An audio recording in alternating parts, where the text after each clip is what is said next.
Luis and I spent half of our lives as a resentful married couple. Before we died, we both stared at each other and used the most venomous words, hoping that we would never meet again in the next life. He hated me for binding him with marriage and children, making him lose the chance to go to Beijing to become a singer. I hated him for spending all his time eating and drinking outside, leaving his seriously ill parents and 2 children to me. In our mutual resentment, we were reborn. We exchanged a glance in the crowd, then turned around without hesitation, each going our separate ways. I hope this time, neither of us will regret it. Chapter 1. The day I changed my university application. My dad walked into the study, glanced at me, and nodded in approval. All right, with your high marks, you should go to a good university. Stop running around after that boy from the Lee family. What's so great about him? My mom, hearing the noise from the kitchen, quickly ran in and pulled him away, giving him a stern look. I smiled as I watched their retreating figures, but suddenly felt a lump in my throat. In the previous life, I had run out late at night to find Luis at the train station. My parents, worried about me, were hit by a drunk truck driver while chasing after me. I never got the chance to see them one last time. I held back my tears and moved the mouse, decisively pressing the confirm button to change my application. Chapter 2. In the previous life, Luis, who had grown up with me, suddenly said he wanted to become a singer and go to Beijing to chase his dream. But before that, he had always said that being with me and going to the same university was his dream. To make that dream come true, I threw away my chance of going to a good university, using my 600+ points to apply to the same second-tier school as him. But just 2 days before the acceptance letters arrived, he suddenly said he wanted to go to Beijing to chase his dream. That night, Mrs. and Mr. Lee came to knock on our door, asking me to help find their son. In the previous life, I went. My parents, worried about me, followed me out and had a car accident. I found Luis, and Mrs. Lee and Mr. Lee told him it was because of him that my parents died. So he had to compensate me. So they forced Luis and me to get engaged and planned to marry right after we graduated.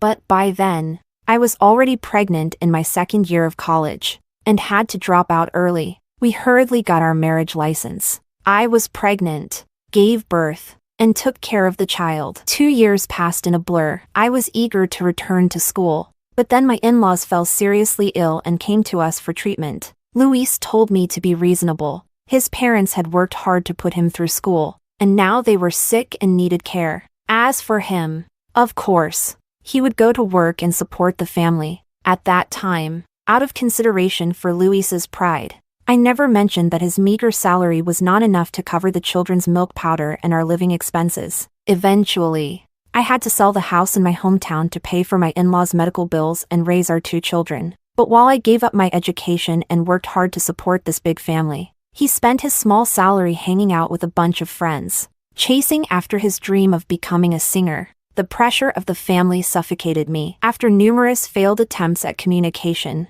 we started arguing fiercely. He called me harsh, narrow-minded, and said that if it weren't for me dragging him back, he would have become a big star in Beijing by now. He even accused me of using my parents' death to morally blackmail him into marrying me. I didn't hold back either, telling him it was a pipe dream for someone with a broken voice like his to become a singer. When he mentioned my parents' death, I lost control, rushed at him to make him stop talking, but he pushed me away forcefully. From then on, Luis began deliberately staying out of the house. His parents, who never cared about anything, blamed everything on me. They complained that I was unreasonable, narrow-minded, and only knew how to anger my husband. They completely forgot how they had begged me to find their son. In this crumbling life, I gritted my teeth, tightening my belt, doing odd jobs to support the family. But the children I raised with such effort were never close to me. They always gravitated toward Luis,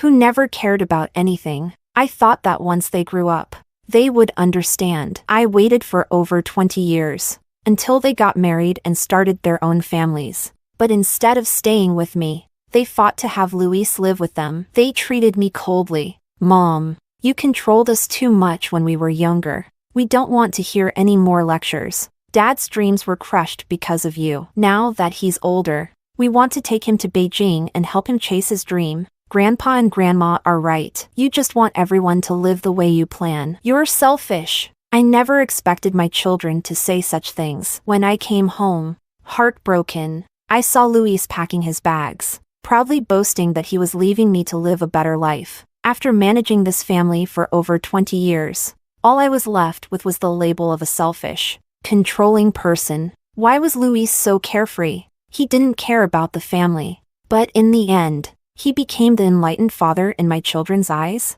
I rushed at Luis and pushed him. Luis froze for a moment, then immediately grabbed a vase and threw it at me. You dare lay a hand on me? I'll kill you. So, our deaths were actually the result of our mutual punishment after a violent clash. In the moment we both fell, I silently prayed, if there's a next life, please, don't let me meet Luis again. Chapter 3. The day I was reborn happened to be the same day I changed my university application. Looking at my parents still by my side, I firmly decided not to get involved in anything related to Luis. After the college entrance exam, the parties came one after another. My close friends and I had just finished one gathering when I saw Luis laughing and chatting with a few of his friends in the distance. I heard Luis isn't going to school anymore. He's going to Beijing to become a singer. Wow, isn't that the trendy Beijing drifter thing now? If he becomes a big star, should we get some signed photos in advance so they can appreciate and value? April,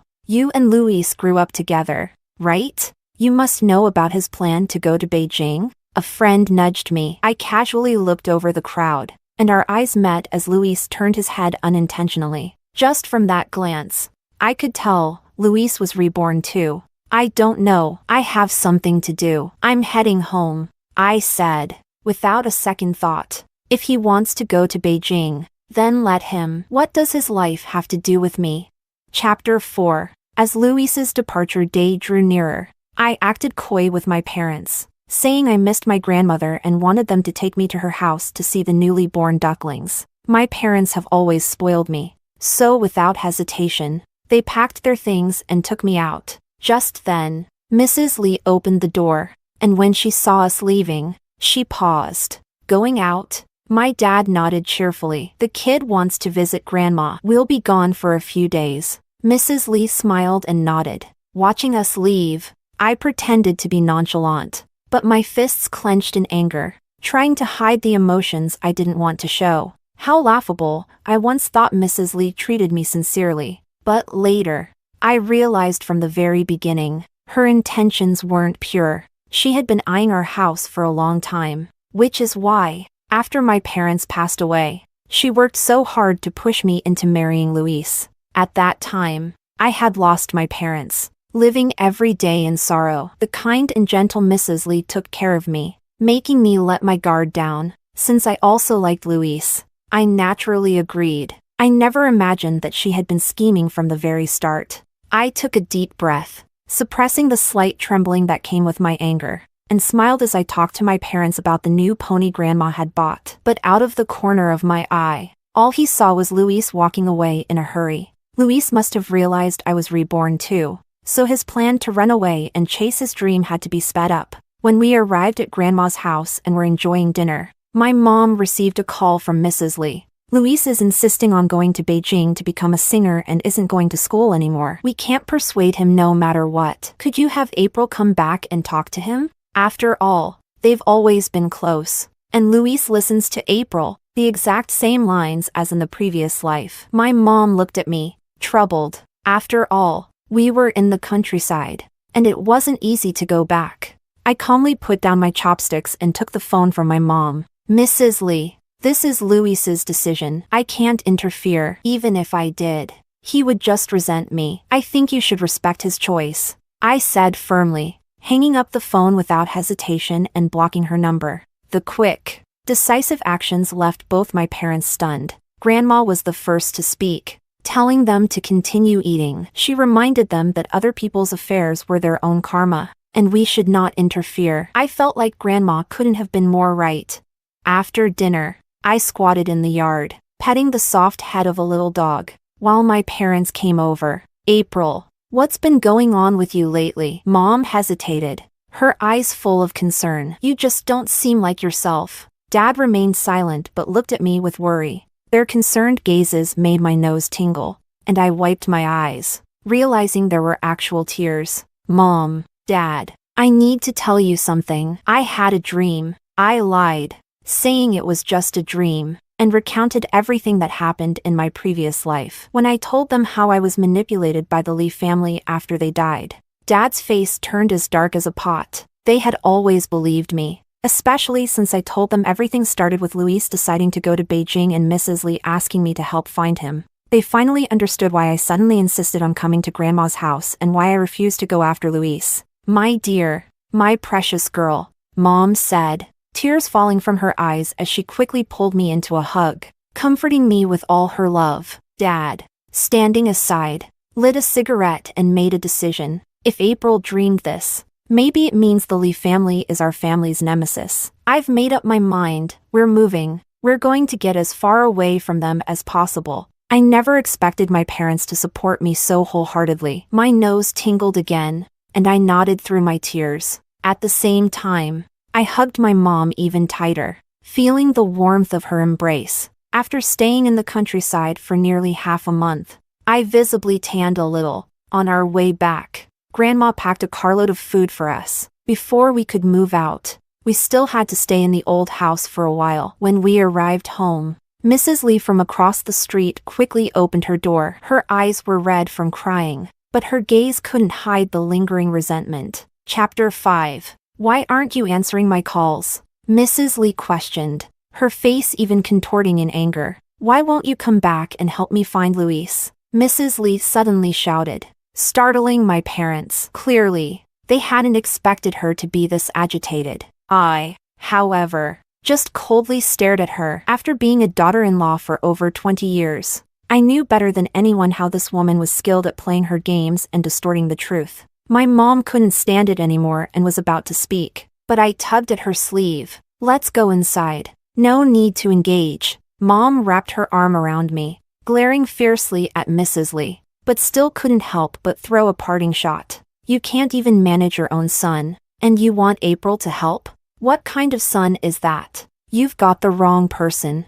I'm telling you. Once inside, Dad immediately started contacting friends, setting up appointments to look at houses in the afternoon. If everything went smoothly, we might even move tomorrow. Mom and I sat on the couch, and she absent-mindedly ran her fingers through my hair. It's okay. It's okay. We'll stay far away from them. Very soon, we'll be far away. I nestled into her arms, softly murmuring, "MHM." The house hunting and moving process went faster than I expected. Even quicker than that, the acceptance letter had already arrived. This time, without Luis, without the car accident, I happily went to the school to collect my admission letter. When I came home, my parents were still discussing how much pocket money they should give me. We laughed together, happy beyond words. But sometimes, I still dream about the past life, how I held up a family with my meager savings, enduring the blame from my in-laws, the misunderstanding from my children, and the constant bickering with Luis, struggling through those years. But thankfully, I was starting fresh. Chapter 6. School soon started. When I stood on campus that day, my parents were also happy about my decision to change my application. In my previous life, at this time, I had just finished my parents' funeral and was walking in a daze with Luis toward a second-tier university in the outskirts. When people asked us what our relationship was, Luis would automatically distance himself from me, awkwardly forcing a smile. He would say we were just classmates, even though we were already engaged. I shook my head and pushed those unnecessary thoughts aside. I went with my parents to the registration office to complete the formalities. A new school, a new beginning. After my parents reluctantly left, I quickly adapted to the new environment. Everything around me felt so precious. In my past life, I had to put my studies on hold to take care of my child and the family. But now, I finally had the chance to continue. I was happier than anyone. During the winter break, I went home with my scholarship and the money I earned writing articles, and bought gifts for both my parents. They smiled so broadly, their eyes nearly squinting into slits, praising me for being the best little warm quilt, meaning I'm their most cherished child. That evening, they made a big dinner together. At the dinner table, Our family chatted about recent events, until my mom casually mentioned that she had seen Mrs. Lee a couple of days ago. She and her husband, Mr. Lee, went to the market to sell vegetables after they both lost their jobs. They lived off the relief funds, which was just barely enough. My mom sighed. I heard Luis signed with a company in Beijing. The training fees are several thousand a month, not including meals and accommodation. If he can make it, that's fine. But if he can't, I lowered my head, picking up food. But in my heart, I couldn't help but laugh mockingly. Luis wouldn't succeed. And I wasn't cursing him, it was just the truth. Luis was the kind of person who couldn't help but brag. As soon as he signed with some shady company, he posted about it on his social media. But he was too busy boasting about getting a deal and didn't even check the company's name. The company was Moonlight Entertainment, a small fraudulent company that had been exposed in my previous life. They made money by recruiting trainees, charging them for lessons, and then selling them to another unscrupulous, unregulated company. Those trainees were in a terrible situation. They paid tens of thousands for performance opportunities that never came, and they learned nothing. In the end, they were sent to another wolf's den. I heard that only one trainee managed to escape, and that person was from a wealthy family who paid millions in termination fees to regain their freedom. Luis had no idea, because at that time, he was too busy with his new college life, joining every club and living in bliss, completely forgetting the dream he once insisted on chasing, and his nostalgic thoughts about those dreams only surfaced when he argued with me, blaming me for everything. Mom didn't continue the conversation. She was an optimistic person and quickly found something else amusing to talk about with Dad. Laughing together, I smiled and listened to their stories, feeling my eyes crinkle with laughter. After we moved, I thought I'd never see the Lee family again. But unexpectedly, the next day when I was meeting a friend and walking past a store, Mrs. Lee appeared out of nowhere and grabbed me. She looked much more haggard than before. Her eyes were sunken, her lips dry, and she radiated a sickly aura. My friend hadn't arrived yet, and seeing that I was alone, Mrs. Lee's face lit up with a smile. She grabbed my arm and started nagging, mostly complaining about how we had left without a word and how her son was in Beijing for training and couldn't even come home for the new year. Mrs. Lee, I withdrew my arm. Sorry, I have to go. I'm busy. Her reaction showed she was surprised by my cold attitude. After she regained her composure, she blocked my way and spoke in a reproachful tone. April, why are you becoming so unreasonable? I've already let go of the fact that you didn't answer my calls, and now you're acting so disrespectful? Mrs. Lee relaxed her shoulders, fixed her hair, and then her tone became coaxing again. I know, you've always liked Luis. Now that he's in Beijing trying to become a big star, if you still want to be with him, it's not impossible. I looked at her, and the quick shift in her eyes told me she was up to no good. I heard you've moved into a bigger house. I bet the old house hasn't been sold yet. Here's the thing. Give me the keys, and I'll help you keep an eye on it. Do some cleaning for the new year. If you're not home, you can come stay with us. Luis will know someone is looking after the house and will feel at ease. Mrs. Lee continued, outlining her plan clearly. Once she had the keys to my old house, she could rent it out and make some extra money. And if I went to her house for the new year, it would not only serve as a way to show my parents I wasn't afraid of them, but she'd also get a free nanny and ATM for the holidays. How could I not see through her scheme? I just smiled and agreed easily. All right, Mrs. Lee, you wait for me to get back to you. I'll tell my parents. Don't worry about buying anything. I'll take care of everything when I come over. Mrs. Lee was overjoyed, showering me with compliments before reluctantly leaving. I patted the place she had grabbed, sneered, and walked away. Chapter 7. This new year, I had a good time. As for Luis's parents, I'm sure they didn't have it as well. Of course, I didn't give them the keys, nor did I bring any food. During the new year, it's difficult to buy anything, especially vegetables, fruits, rice, and noodles. Even if you can find them, the prices have doubled. They now have to support a son chasing his dream, so they couldn't afford to spend that money. I didn't hide the fact that I tricked Mr. and Mrs. Lee. I directly told my dad that Mrs. Lee was still trying to trap me into being their family's nanny. My dad was furious that I hadn't taken advantage of the situation more. Shameless. What do they think they're doing? Trying to get my university daughter to take care of those two old geezers? Dad glared. If they cause any trouble, I'll deal with them. What a bunch of nonsense. I couldn't help but laugh at my dad's full-on bias. Feeling a little giddy. But what I didn't expect was that, before the new year was even over, Luis came back. And not only did he return, but he brought a girl with him. Chapter 8. I ran into Luis and the girl on the street,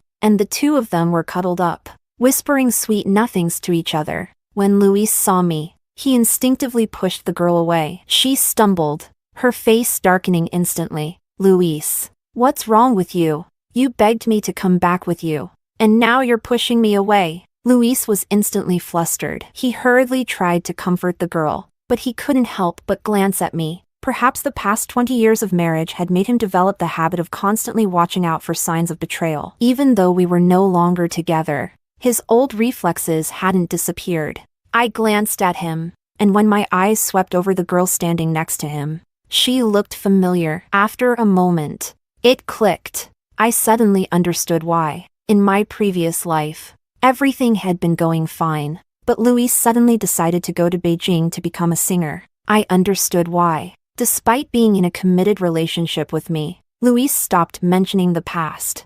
I also understood why the later Luis hated me so much. I couldn't stop myself and laughed out loud. When my mocking gaze met Luis's, I silently cursed under my breath and turned around, leaving without hesitation. The girl's name was Ondine. She had briefly transferred to our class during our senior year. She was young, beautiful, vibrant, completely different from the girls in our class who only focused on studying. In fact, during the short time Ondine was there, she had already become the white moonlight for all the boys. I hadn't expected Luis to fall for her too. One day during a class power outage, Luis casually sang a song by candlelight, and Ondine praised him endlessly, saying his talent was so great that he could become a famous singer in Beijing. Ondine was from Beijing, and at that time, for us living in a small town, the word Beijing was something distant, almost unreachable. Looking back now, everything makes sense. After Ondine left,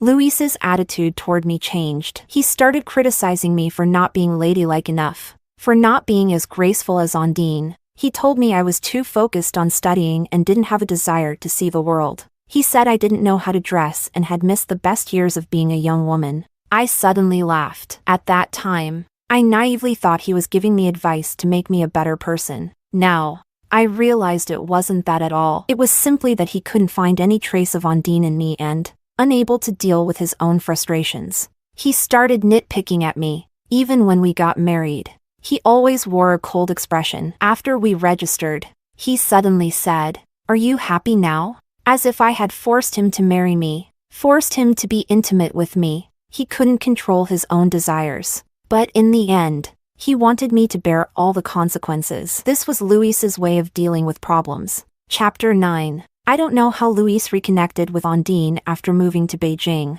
but I do know that the Lee family had a rather eventful year. I heard that when Ondine arrived at the Lee family's house, it took less than half an hour for her to storm out in anger. Luis followed his white moonlight as she left and went straight back to Beijing without even a word to his parents. My mom, being the busybody she is, secretly found someone to inquire, and it turns out Mrs. Lee, upon seeing Ondine for the first time, immediately tried to set some ground rules for her. But Ondine wasn't someone to be easily intimidated, she sharply retorted and even flipped over the greasy dining table at the Lee house before storming off. My parents enjoyed watching the Lee family's embarrassment and happily sent me back to university, repeatedly reminding me to just focus on my studies and not worry about anything else. In my free time, I began writing more articles, and under the radar, I had already finished 3 books of 1,000,000 words each. The payment I received was more than generous. But then, Luis suddenly added me on social media. I rejected him several times, but he kept switching accounts to reach me. I became so annoyed that I had no choice but to accept. Once we became friends, Luis barely said a word to me except for some superficial pleasantries before he started complaining about how difficult life had been since moving to Beijing. There were so many people chasing their dreams, and his circumstances weren't great. Only his ability to charm others with his words and his decent looks had helped him win Ondine's attention. But after getting her, the high-class, elegant Ondine he'd once admired seemed to fall from her pedestal. After a period of intense affection, Luis couldn't hold back his nature and began demanding that Ondine take care of him. But Ondine wasn't like me. Being in a relationship with Luis had already been a step down for her, so there was no way she'd take on the role of caring for him the way I had. As a result, Luis was quickly dumped, and soon after, his management company went bankrupt. I had his messages set to do not disturb, but occasionally, I'd glance at them. I couldn't help but laugh when I saw this message.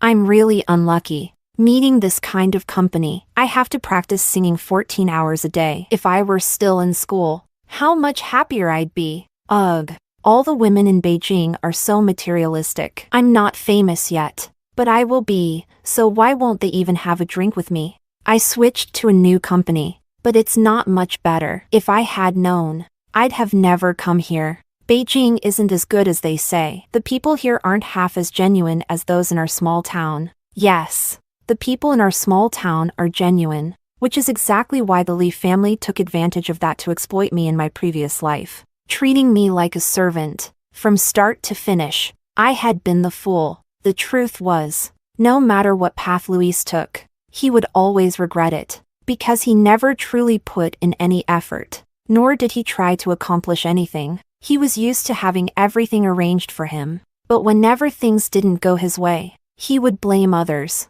He thought that if he made a different choice, everything would be better. People always tend to idealize other choices, and Luis was no exception. Selfish, cowardly, lacking responsibility, and good at running away, that's Luis. His so-called dreams, which he thought were so grand, turned out to be just as ordinary after he experienced them for himself. Once I finally understood all of this, I blocked Luis again and even changed all my contact information and accounts. Someone like him should remain in the past, rotting away in his own filth. But I never imagined that, after losing contact with me, Luis would actually come to find me in Beijing. Chapter 10. In my second year of university, I had earned some money from writing and used my memories from my past life to start a small media company. I signed several up-and-coming new media influencers who hadn't gained popularity in my previous life and began to help them with their operations. Soon enough, their accounts began to gain traction.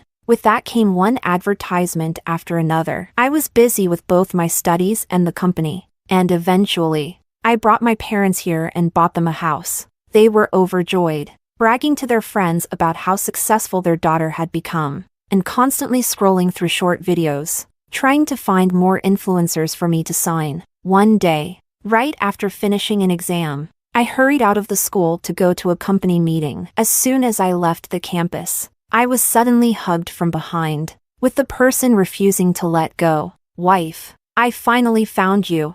I gasped in shock at the familiar voice but swallowed my surprise. After pushing the person away, I saw that it was none other than Luis. Luis was wearing an old leather jacket, his face marked with traces of cheap makeup. His yellowing teeth were visible when he forced a grin, making me feel nauseous. And yet, this Luis was covered in a heavy perfume and tried to hug me again, but I quickly stepped aside. I know you've reincarnated too, wife. You don't know how hard it's been without you by my side. Luis rambled on, and within a few sentences, I understood what had happened. Through Mrs. Lee's gossip, he had learned that I started a media company, and following the trail, he found the accounts of the influencers I managed. Realizing that I had become a small but wealthy businesswoman, Luis, instead of continuing to chase his dreams in Beijing, decided that getting back with me was his priority. He blocked my way, pretending to be deeply emotional. Wife, even though we've reincarnated, we can still start over. Don't you remember? We have 2 lovely children in our past life. The 6 of us were so happy together. I coldly stared at Luis's performance, unable to stop myself from rolling my eyes. Big brother,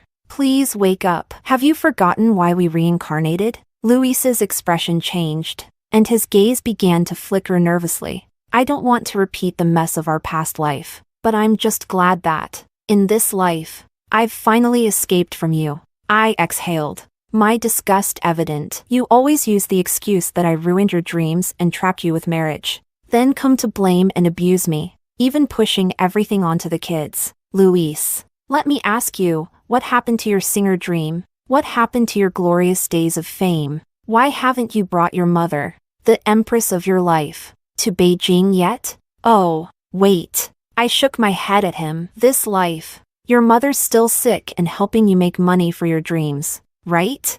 I heard you even sold the house to buy an electric guitar. Do you get it now, Luis? Luis's face turned ugly, and his eyes suddenly turned vicious. He grabbed my arm tightly. April, what are you so proud of? No matter what you do, you were still the woman I slept with and the one who raised my kids for over 20 years. You think you can escape just because of reincarnation? Luis's malicious gaze fell on me as he sneered twice. You've got some fame now. If I were to tell people about your birthmarks, your sensitive spots, you were always a slut. Let's see if your company will still thrive. Go ahead and say it. I jerked my arm free and looked at him with pure disdain. You always try to use the shameful tactics to get what you want. Luis, can't you do something to make people respect you? I called the doorman and told him Luis wasn't a student at our school. He was quickly held back as I seized the opportunity to grab a taxi and leave that place. The first thing I did when I got back to the company was to call one of the lesser-known influencers and spend the afternoon talking to her in my office. Chapter 11. A short video skit went viral online. The main story revolved around a young girl who, at the request of her neighbor, goes to the train station in the middle of the night to find the man she likes. However, while her parents, concerned for her safety, chase after her, they get into a car accident. The girl's kind neighbor takes advantage of the situation, getting rid of the girl's other relatives and persuading her to get engaged to her son. The neighbor even goes as far as buying the girl's family's property step by step.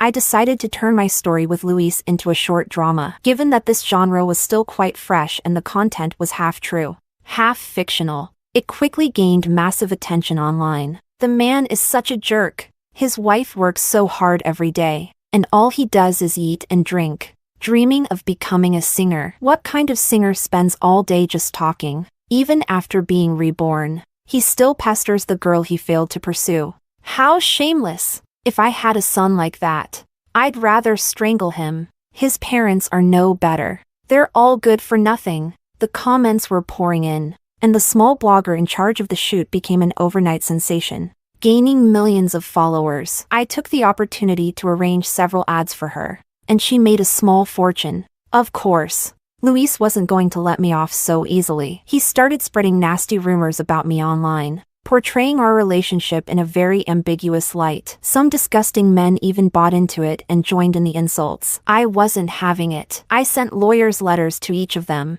After all, with the two lives so different, the idea of being reborn was so fantastical that no one would really believe those rumors. Luis was soon caught. His posts had been shared over 30,000 times, and he had paid for a team of online trolls to boost his cause. It was clear that he had dug his own grave. Lee's family was desperate, trying to track down our contact information, but they had no luck. During this time, Luis's company in Beijing also filed a lawsuit against him. He had violated company policies by leaving without permission and engaging in inappropriate activities. When I heard about it, I was honestly surprised. It seemed Luis had a knack for catching the attention of big shots for all the wrong reasons. Luis reached out through someone, begging me to help him hire a good lawyer. He promised that once he got out, he would repay me. Repay me? More like seek revenge, I thought. I made sure to have him kicked out, sending a message back. Dream on.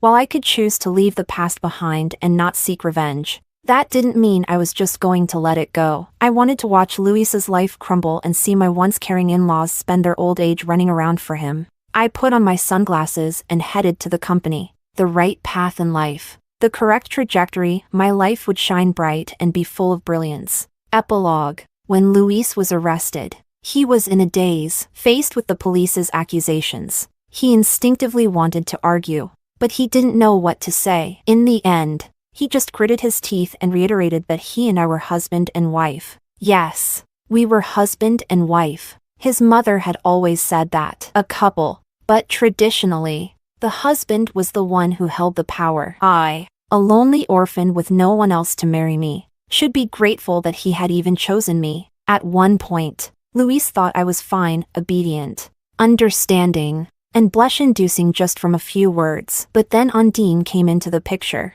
and the fiery, passionate red rose reignited all of Luis's adolescent desires. In contrast, I had always been too indifferent. After we got married, Luis heard from a high school classmate that Undine had gone back to Beijing, enrolled in college, and even had a relationship with a famous singer before she even graduated. The day they made their relationship official, the news was all over the internet. Luis was filled with jealousy. If he had stuck to his dream, would he have been the one with Undine instead of that singer? And so, he began to resent me, the one who had stopped him from pursuing his dreams. If it wasn't for me, his parents wouldn't have died, and he wouldn't have been forced to marry me. It was all my fault. Had I not forced him into marriage, maybe he would have still had a chance to chase his dreams. For 20 years, Luis tortured me, taking pleasure in my temper getting worse, believing it was his punishment. He even told our 2 children that I was a bad mother, and they started turning against me. But he didn't expect to be given a second chance. He didn't realize how different his reborn life would be from what he had imagined. He was tired now. He even started to miss the days when I took care of him. When he heard I had money, he thought maybe we could get back together. Maybe I could make it big with April's money, he thought. But this dream was shattered when he was arrested. Even worse, his company was involved in the mess. When he learned about the huge fines and prison time awaiting him, Luis panicked. No, this wasn't right. His life shouldn't be like this. Could he get another chance? In the prison, as his brightly dyed hair was shaved off, he stared at his reflection in the mirror, closed his eyes, and a tear slid down his face. He regretted it. Could he have a do-over?